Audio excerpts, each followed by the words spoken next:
Hello साथियों, नमस्कार। तो एक क्लासेस के बीए प्लेटफॉर्म पर आपका बहुत बहुत स्वागत है। दोस्तों, राजनीति विज्ञान प्रश्न पत्र सेकंड पर आज हम चर्चा करने जा रहे हैं, जिसमें आज हम सिलेबस पर एनालाइज करेंगे। दोस्तों, समझेंगे पूरा सिलेबस राजनीति विज्ञान प्रश्न पत्र द्वितीय का। ठीक है, कुछ सारे दोस्त होते हैं जो कि राजस्थान से, उत्तर प्रदेश से या भारत के किसी अन्य स्टेट से होते हैं। दोस्तों, तो अलग अलग स्टेट में यूनिवर्सिटी के अकॉर्डिंग सिलेबस होता है, इसलिए ये सोचकर आप बिल्कुल भी कंफ्यूज ना होइएगा कि मैं आज सेकेंड प्रश्न पत्र का एनालाइज करवाने जा रहा हूं। दोस्तों, किसी यूनिवर्सिटी में ये प्रथम प्रश्न पत्र भी हो सकता है, किसी यूनिवर्सिटी में प्रथम प्रश्न पत्र हो सकता है, किसी में द्वितीय हो सकता है। ठीक है, तो इस बात से आप में से कोई भी कंफ्यूज नहीं रहेंगे। दोस्तों, जैसा कि आप डिस्प्ले पर देख रहे हैं, राजनीति विज्ञान बीए फर्स्ट ईयर के अंदर हमारा प्रथम पत्र जो प्रथम था दोस्तों, पहला प्रश्न पत्र, वो हमारा लगभग कंप्लीट होने जा रहा है। अगर हमारे सेशन से अभी तक आप लोग नहीं जुड़े हैं दोस्तों, तो प्लेलिस्ट में जाकर के उसको सर्च कीजिए, आपको वो प्लेलिस्ट में मिल जाएगी, या फिर डिस्क्रिप्शन में भी आप जाकर देख सकते हैं, वहां पर भी मैं इसकी लिंक डलवा दूंगा। ओके, तो दोस्तों आज से हम शुरू करेंगे राजनीति विज्ञान प्रश्न पत्र सेकंड पर, जिसमें कई सारे इंपॉर्टेंट मुद्दे हैं जिन पर हमारी सबकी चर्चा होगी। दोस्तों, जैसे कि हम अगर बात करें तो राष्ट्रीय आंदोलनों पर हमारी एक समग्र चर्चा होने वाली है, विस्तार से चर्चा होने वाली है। साथ में दोस्तों हम जानने का प्रयास करेंगे कि हमारा संविधान जो है, संविधान का निर्माण किस प्रकार से हुआ है, या संविधान का विकास किस प्रकार से हुआ है, उसके विभिन्न जो तत्व है, उसकी जो विशेषताएं हैं, साथ ही साथ में उसके लक्षणों के बारे में जानने का प्रयास करेंगे। दोस्तों, इस प्रकार के कई सारे मुद्दे आने वाले हैं जिनका हम इस सिलेबस एनालिसिस के अंदर डिस्कस करने जा रहे हैं। ओके दोस्तों, तो दोस्तों शुरू करते हैं अपना सेशन आज का, जिसमें हम आज सिर्फ और सिर्फ राजनीति विज्ञान के इस जो पूरे प्रश्न पत्र में हमें क्या क्या पढ़ना है उसके बारे में हमें डिस्कस करने जा रहे हैं आज। दोस्तों, ये बहुत जरूरी है, आज का सेशन बहुत ही आवश्यक है। इससे आपके माइंड में पूरा क्लियर रहेगा कि आप पूरे इस सीरीज में क्या क्या पढ़ेंगे। ओके, तो दोस्तों जो भी इस प्लेटफॉर्म पर नए हैं उन सबके लिए मेरे द्वारा एक इंफॉर्मेशन है कि अगर आप हमारी सीरीज से अभी तक नहीं जुड़े हैं, अगर आप हमारे चैनल पर नए हैं, पहली बार देख रहे हैं हमारे वीडियो को, तो प्लीज प्लेलिस्ट में जाकर के राजनीति विज्ञान से संबंधित और भी एक सीरीज चल रही है जिसमें लगभग काफी वीडियो हो चुके हैं, लगभग वो समाप्त होने की दिशा में अग्रसर है। ठीक है, इसके अलावा दोस्तों बीए फर्स्ट ईयर में हम इतिहास पर भी चर्चा कर रहे हैं, जिसमें किसी कारणवश अभी 5 लेक्चर ही हुए हैं, उस लेक्चर को रुका हुआ है दोस्तों, जो कि आज से वापस से स्टार्ट होने जा रही है, उसमें भी क्लासेस दोस्तों। ठीक है, इसके साथ ही साथ में दोस्तों हम बीए फर्स्ट ईयर के अंदर लगभग सभी सिलेबस के सभी सब्जेक्टों को कवर करके चलने का प्रयास कर रहे हैं। चलिए, तो दोस्तों जो नए स्टूडेंट हैं इस चैनल पर, उनके लिए बताना चाहता हूं दोस्तों, आप अपने डाउट क्लियर करने के लिए हमें व्हाट्सएप पे फॉलो कर सकते हैं, साथ में टेलीग्राम चैनल पर ज्वाइन करके और जो है सभी पीडीएफ नोट्स वहां से डाउनलोड कर सकते हैं। ओके, तो इसी के साथ अपने सेशन में बढ़ते हैं आगे और समझते हैं कि हमारे इस पूरे चैप्टर में, पूरे सिलेबस में हमें क्या क्या पढ़ना होगा। पूरी सीरीज के अंतर्गत दोस्तों हमें, आप सभी को पता है, जिस प्रकार से 5 यूनिट हमें इसमें दी गई है, पांचों यूनिट हमारे अध्ययन के दृष्टिकोण से बहुत ही ज्यादा महत्वपूर्ण होने जा रही है और बहुत ही महत्वपूर्ण है। इसके सभी चैप्टर और इसके सभी जो टॉपिक है दोस्तों, वो अपने आप में बृहद है, बहुत बड़े हैं और उनको विस्तार से समझना बहुत ही आवश्यक है। अब नोट्स आप किस प्रकार से बनाएंगे, नोट्स आप किस प्रकार क्रिएट करेंगे, उसके लिए दोस्तों मैं आपके लिए पीडीएफ लेकर आ रहा हूं। इसे टेलीग्राम से डाउनलोड करके अपने नोट्स बनाने में ये आपकी काफी मदद करने वाली है। ठीक है, तो इसके सभी टॉपिकों को आज हम शॉर्ट में समझने का प्रयास करेंगे कि हमें कौन सी यूनिट के अंदर क्या क्या पढ़ना है, इस पूरी सीरीज में हम क्या क्या पढ़ने वाले हैं। चलिए, जैसा कि दोस्तों आप डिस्प्ले पर देख रहे हैं, यूनिट फर्स्ट प्रथम इकाई के अंतर्गत हमें 3 टॉपिकों पर विशेष फोकस करना है। प्रथम होगा हमारा इसमें भारतीय राष्ट्रीय आंदोलनों का संक्षिप्त इतिहास। भारतीय राष्ट्रीय आंदोलनों का संक्षिप्त इतिहास। दोस्तों, भारत में जब ब्रिटिश काल था, ब्रिटिश काल से उभरने के लिए, या ऐसा कहे कि ब्रिटिश काल में कुछ ऐसी परिस्थितियों ने जन्म लिया जिस कारण से भारतीय जनता जागृत होने लगी और विभिन्न वर्गों में विभिन्न प्रकार के आंदोलनों का जन्म होना प्रारंभ हुआ। दोस्तों, कई प्रकार के आंदोलनों ने जन्म लिया, जिस प्रकार से हम कह सकते हैं कुछ श्रमिक आंदोलन हुए, कुछ किसान आंदोलन हुए, कुछ जनजातीय आंदोलन हुए, कुछ धार्मिक आंदोलन हुए, वहीं कुछ सामाजिक आंदोलन हुए। इन्हीं सभी आंदोलनों का एक समग्र रूप देखने को जब आपको मिला, जब कुछ भावनाएं जो थी भारतीयों की बिखरी हुई भावनाओं ने जब एक रूप धारण किया, अर्थात कहने का मतलब ये कि जहां विभिन्न क्षेत्रों में इस प्रकार के आंदोलनों का जन्म हो रहा था, उन सभी आंदोलनों को एक समग्र रूप दे करके, सबको मिला करके और राष्ट्रीय आंदोलनों का निर्माण होना शुरू हो चुका था। ठीक है, तो इस प्रकार से सभी आंदोलनों को मिला करके दोस्तों काफी बड़े बड़े राष्ट्रीय आंदोलनों का जन्म हुआ। उन राष्ट्रीय आंदोलनों का उस ब्रिटिश सरकार पर क्या प्रभाव पड़ा, या कहें कि इस जो आंदोलन हुए हैं, इन आंदोलनों का हमारे स्वतंत्रता में उनकी क्या भूमिका रही, इन सब के बारे में हम यहाँ पर डिटेल में चर्चा करेंगे इस टॉपिक के अंतर्गत। ओके, इसी का सेकेंड जो टॉपिक है वो है भारतीय संविधान का निर्माण एवं स्रोत। दोस्तों, इस सेकेंड टॉपिक में हम जानने का प्रयास करेंगे कि भारत का जो संविधान है वो किस प्रकार का संविधान है, भारत के संविधान का निर्माण किस प्रकार हुआ है, और भारत के संविधान के निर्माण के स्रोत कौन कौन से हैं।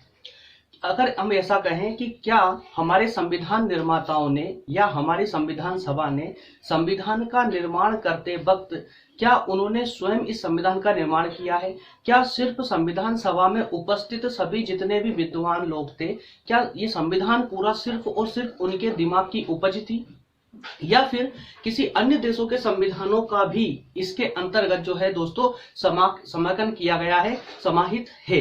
अर्थात कि अन्य देशों के संविधान, जैसे कि भारतीय संविधान में, थोड़ा सा फैक्ट आपको यही बता देता हूं मैं कि भारतीय संविधान के निर्माताओं ने दोस्तों लगभग 60 देशों के संविधानों का अध्ययन किया, उसके बाद में जो है भारत के संविधान का निर्माण हुआ। अर्थात कहें कि विश्व के अन्य 60 संविधानों के अंतर्गत जो विशेषताएं थी भारत के परिप्रेक्ष्य में जो आवश्यक था, उन सभी अनुच्छेदों को, उन सभी विशेषताओं को उठाकर भारत के संविधान में डाल दिया गया। और इस प्रकार से दोस्तों ये जो हमने विदेशों से जो उनके संविधान की विशेषताओं को लिया, वही यहाँ पर भारतीय संविधान के परिप्रेक्ष्य में भारतीय संविधान के स्रोत कहलाएंगे। ठीक है, चलिए थर्ड यूनिट के अंतर्गत थर्ड टॉपिक में हम पढ़ेंगे भारत की प्रस्तावना, अर्थात भारतीय संविधान की प्रस्तावना और उसकी विशेषताओं के बारे में कि भारतीय संविधान की प्रस्तावना क्या है, क्या होती है ये प्रस्तावना, इसके अंतर्गत क्या दिया जाता है दोस्तों, इसके बारे में भी हम इस टॉपिक के अंदर समग्र चर्चा करेंगे और इस प्रस्तावना की विशेषताओं को भी जानने का प्रयास करेंगे। तो ये सब हम पे पढ़ना है पहली यूनिट में। दोस्तों है तो 3 टॉपिक, परंतु अपने आप में काफी विशाल रूप धारण किए हुए हैं, ये काफी विस्तार से इनको पढ़ना है ना। कई प्रकार के आंदोलनों के बारे में हमको यहाँ जानने का प्रयास करेंगे। सेकेंड यूनिट में जहां में संविधान के निर्माण की बात करेंगे दोस्तों, तो वहां पर भी बहुत सारे ऐसे छोटे छोटे कंसेप्ट हैं जिन्हें समझना बहुत आवश्यक है संविधान से संबंधित। और इसी के परिप्रेक्ष्य में हम ये भी देखेंगे कि संविधान कितने प्रकार के हो सकते हैं, सरकार संविधान का जो है क्या प्रभाव होता है समाज पर या किसी देश पर। इस प्रकार के कई सारे कंसेप्ट है जिन्हें हमें इसके अंतर्गत सीखने को मिलेगा दोस्तों। और काफी लंबी क्लास हमारी फर्स्ट यूनिट के अंतर्गत ही चलेगी। कम से कम मैं आपको यही बता दूं दोस्तों, कम से कम 10 से 15 क्लासेस हमारी फर्स्ट यूनिट में ही होने वाली है। ओके, सेकेंड यूनिट की अगर बात करें तो सेकेंड यूनिट में दोस्तों 4 टॉपिकों पर हमें विशेष अध्ययन करना है। 4 टॉपिकों में सबसे प्रथम है मौलिक अधिकार, जो कि भारतीय संविधान के भाग 3 में कुछ हमें फंडामेंटल राइट्स दिए गए हैं, जिन्हें हम हिंदी में मौलिक अधिकार कहते हैं। इस प्रकार के मौलिक अधिकार, हमें 6 प्रकार के मौलिक अधिकार प्रदान किए गए संविधान की ओर से। उन्हीं के कारण ही दोस्तों आज भारतीय समाज पूर्णतः स्वतंत्र है। पूर्णतः अर्थात कि कुछ प्रतिबंधों के साथ में, प्रतिबंध है कुछ हमारी स्वतंत्रताओं पर भी, उन प्रतिबंधों के साथ में ही हमारे पास में 6 प्रकार के मौलिक अधिकार है। ठीक है, इसके बाद हम बात करेंगे मौलिक कर्तव्यों की। इसी प्रकार से भारतीय संविधान के भाग 4 के अंतर्गत मौलिक कर्तव्य दिए गए हैं, उन पर भी हमारी एक समग्र चर्चा होगी। इसके अलावा राज्य के नीति निर्देशक तत्व, दोस्तों राज्य के नीति निर्देशक तत्व क्या होते हैं, क्यों संविधान में लिए गए हैं, क्या इनकी आवश्यकता थी तो किस प्रकार से थी, क्या राज्य के नीति निर्देशक तत्व मौलिक अधिकारों के दृष्टि में किस प्रकार से दोस्तों समानताएं रखते हैं, ये सारी चर्चाएं हम सेशन के अंतर्गत करने वाले हैं। ठीक है, इसके अंतर्गत 4th यूनिट जो चैप्टर होगा हमारा वो होगा सूचना का अधिकार। दोस्तों सूचना का अधिकार लगभग ये चारों टॉपिक जो है इसके मौलिक अधिकार, मौलिक कर्तव्य, राज्य के नीति निर्देशक तत्व और जो आपका सूचना का अधिकार, ये सब के सब दोस्तों बहुत ही इंपॉर्टेंट टॉपिक है और इनके बारे में आपको एक विस्तार से एक पूरा नॉलेज, एक तरह से कह सकते हैं कि पूरा नॉलेज इनके बारे में आपको होना आवश्यक है। अगर आज फर्स्ट ईयर में, आज का कहने का अर्थ है फर्स्ट ईयर में, अगर फर्स्ट ईयर में आप इन सारे कंसेप्टों को दोस्तों क्लियर करते हो तो सेकेंड ईयर और थर्ड ईयर में आपको बिल्कुल भी प्रॉब्लम नहीं आने वाली है, क्योंकि सेकेंड ईयर में जब आप पॉलिटी पढ़ोगे तो उसके सेकेंड प्रश्न पत्र किसी यूनिवर्सिटी में फर्स्ट प्रश्न पत्र भी हो सकता है, जिसमें विभिन्न संविधानों की चर्चा करने को आपको मिलेगी, जैसे ब्रिटेन का संविधान, अमेरिका का संविधान, स्विट्जरलैंड का संविधान, इसी प्रकार से हमारे भारत के पड़ोसी देशों का संविधान जैसे नेपाल, भूटान, चीन, म्यांमार, इस प्रकार श्रीलंका वगैरह जितने भी हमारे पड़ोसी देश हैं उन सभी के संविधानों को पढ़ने का जो है आपको अवसर मिलेगा दोस्तों। तो उनको एक समग्र दृष्टि से समझने के लिए, आसानी से समझने के लिए आपको आवश्यक है कि आप फर्स्ट ईयर में दी गई सारी टर्मिनोलॉजी को आपकी क्लियर होना आवश्यक है, क्लियर होना ही चाहिए। ठीक है, तो ये सब हम चारों टॉपिक हम पढ़ने वाले हैं सेकेंड यूनिट में। और थर्ड यूनिट की अगर दोस्तों बात करें तो इसके अंतर्गत हम बात करेंगे कार्यपालिका पर। एक बार मैं आपको थोड़ा स्पीड से दिखा देता हूँ। थर्ड यूनिट में दोस्तों हम देखेंगे कार्यपालिका। ठीक है, इसी प्रकार से फोर्थ यूनिट में हम व्यवस्थापिका अर्थात विधायिका को देखने वाले हैं। इसी प्रकार से फिफ्थ यूनिट में अर्थात पांचवी अर्थात लास्ट यूनिट में हम देखेंगे दोस्तों न्यायपालिका को। ठीक है, तो कार्यपालिका, व्यवस्थापिका और न्यायपालिका, 3 यूनिट में हम तीनों को देखने वाले हैं, जो ज्यादा लेंदी नहीं होंगे। 4 से 5 वीडियो में तीनों यूनिट खत्म हो जाएगी। 3 से 4 क्लास आपकी कार्यपालिका अर्थात थर्ड यूनिट पर आएगी, 4 से 5 क्लास ही आपकी फोर्थ यूनिट पर और 4 से 5 क्लास ही आपकी लास्ट यूनिट अर्थात 5वीं यूनिट पर आने वाली है। कार्यपालिका के अंतर्गत अब बात करें तो हम कार्यपालिका में एक समग्र चर्चा करेंगे कि संघीय कार्यपालिका अर्थात केंद्रीय कार्यपालिका क्या होती है, वहीं राज्य की कार्यपालिका क्या होती है। जैसा कि आप सभी जानते हैं हमारे यहाँ पर 3 प्रकार की सरकार होती है, स्थानीय सरकार, राज्य सरकार और केंद्र सरकार। ठीक है, तो दोस्तों हमें जो यहाँ पर कार्यपालिका पढ़ना है, कार्यपालिका केंद्र सरकार और राज्य सरकार के परिप्रेक्ष्य में पढ़ना है। तो केंद्र सरकार के परिप्रेक्ष्य में क्या कार्यपालिका की क्या होती है, उसी प्रकार से राज्य की कार्यपालिका क्या होती है। इसी के साथ में केंद्र में जो राज्य कार्यपालिका होती है उस कार्यपालिका के अंतर्गत राष्ट्रपति की क्या भूमिका होती है और राष्ट्रपति का पद क्या होता है, इसके बारे में भी यहाँ जानने को मिलेगा। साथ ही साथ में यहाँ प्रधानमंत्री और मंत्रिमंडल के बारे में भी हमारी एक समग्र चर्चा होगी। इसी प्रकार से राज्य की कार्यपालिका के अंतर्गत हम राज्यपाल, मुख्यमंत्री और मुख्यमंत्री का जो मंत्रिमंडल होता है उसके बारे में भी हमें यहाँ पर जानने को मिलेगा। इसके बाद हमारी क्लास स्टार्ट होगी फोर्थ यूनिट से। फोर्थ यूनिट में हम दोस्तों व्यवस्थापिका को पढ़ने वाले हैं, जिसे हम अन्य नाम से भी जानते हैं विधायिका के नाम से। ठीक है, जो कानूनों का निर्माण करती है। जितने भी देश में कानून बनते हैं सभी कानूनों का निर्माण कौन करता है, विधायिका करती है, जिसे व्यवस्थापिका भी कहा जाता है। ठीक है, इसी प्रकार से जिस प्रकार से केंद्र में एक विधायिका होती है उसी प्रकार से राज्य में भी एक विधायिका होती है। तो जो केंद्र में विधायिका होती है दोस्तों, तो केंद्र की विधायिका से संबंधित जो संसद है, संसद क्या होती है, कौन कौन इसमें बैठते हैं, कितनी सीटें इसके अंतर्गत होती है, इसका कार्यकाल क्या होता है, या कहें कि संसद में सबसे ज्यादा प्रभावशाली पद कौन सा होता है, ये हमें यहाँ जानने को मिलेगा। और लोकसभा और राज्यसभा की क्या विशेषताएं हैं, क्या भूमिका है विधायिका के अंतर्गत, ये भी हमें यहाँ पर इस चैप्टर में ही जानने को मिलेगा। इसके बाद में राज्य की व्यवस्थापिका पढ़ते वक्त दोस्तों जिस प्रकार से केंद्र में संसद होती है उसी प्रकार से राज्य में उसी संसद को क्या बोलते हैं, विधानसभा बोलते हैं, है ना। जैसे हम केंद्र सरकार के परिप्रेक्ष्य में केंद्र में संसद होती है, उसी प्रकार से दोस्तों प्रत्येक राज्य की जो संसद होती है उस संसद को हम क्या बोलते हैं, विधानसभा बोलते हैं। और विधानसभा इसी प्रकार से जो लोकसभा और राज्यसभा दो यहाँ पर प्रमुख एक संस्थाएं होती है, उसी प्रकार दोस्तों यहाँ पर एक विधानसभा और एक विधान परिषद होती है, ठीक है।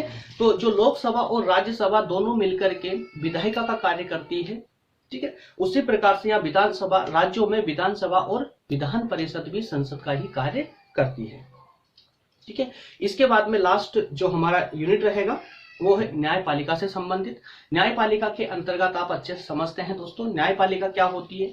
प्रत्येक न्यायिक क्षेत्र से संबंधित जितने भी पद होते हैं, जितने भी लोग होते हैं, वो सभी न्यायपालिका के अंतर्गत आते हैं। जैसे कि सुप्रीम कोर्ट सर्वोच्च न्यायालय, सर्वोच्च न्यायालय या उच्च न्यायालय। सर्वोच्च न्यायालय जैसा आप सभी को पता है दोस्तों दिल्ली में है, वही हमारा सुप्रीम कोर्ट है। सुप्रीम अर्थात सर्वशक्तिशाली, ठीक है। इससे ऊपर कोई अन्य कोर्ट नहीं है। उसी प्रकार से विभिन्न राज्यों में, अलग अलग राज्यों में कई हमारे यहाँ पर जो है उच्च न्यायालय भी है, अर्थात हाई कोर्ट भी अवेलेबल है। और हाई कोर्टों के अंतर्गत या कहें कि अधीन जो है अधीनस्थ न्यायालय भी होते हैं, जो प्रत्येक स्टेट में प्रत्येक स्टेट की जो है प्रत्येक डिस्ट्रिक्ट में आपको देखने को मिल जाएंगे, ठीक है। तो इस प्रकार से दोस्तों हम तीनों न्यायालय पर यहाँ पर समग्र में चर्चा करेंगे। सर्वोच्च न्यायालय के बाद में उच्च न्यायालय और न्यायिक सक्रियता भी दोस्तों हमारा एक टॉपिक है। न्यायिक सक्रियता क्या होती है इसके बारे में भी समझने का प्रयास करेंगे। ये न्यायिक सक्रियता भी इसलिए हमारे सिलेबस में इंपॉर्टेंट हो जाती है कि बीते कुछ दशक से या कहें कि पिछले 2 दशकों से न्यायिक सक्रियता ने अपना रूप विकट धारण कर रखा है, ठीक है। जिस कारण से विधायिका पर काफी प्रेशर है, कार्यपालिका पर भी काफी प्रेशर है। इस प्रकार का रूप कभी भी न्यायालय ने, न्यायिक सक्रियता का रूप कभी भी इससे पहले देखने को हमें नहीं मिला था, ठीक है। तो इस प्रकार से दोस्तों हमारा ये पूरा सिलेबस होगा। 5 यूनिट में आपने भली भांति रूप से जान लिया है कि हमें 5 यूनिट में क्या क्या पढ़ना है। इस प्रकार से हमारा ये सेशन होता है दोस्तों कंप्लीट। तो कल से ही हमारे इस जो सीरीज पर क्लासें कंटिन्यू हो जाएगी और लगभग 1 से 2 क्लास आपको पर डे मिलेगी। दरअसल क्या है, एग्जाम की डेट लगभग अनाउंस होने वाली है और एग्जाम भी काफी लगभग आ ही चुके हैं। इस कारण से हमारा प्रयास होगा कि हमारी ये सीरीज, हमारा ये पूरा जो चैप्टर है दोस्तों, पूरा सिलेबस जल्दी से जल्दी कंप्लीट हो जाए।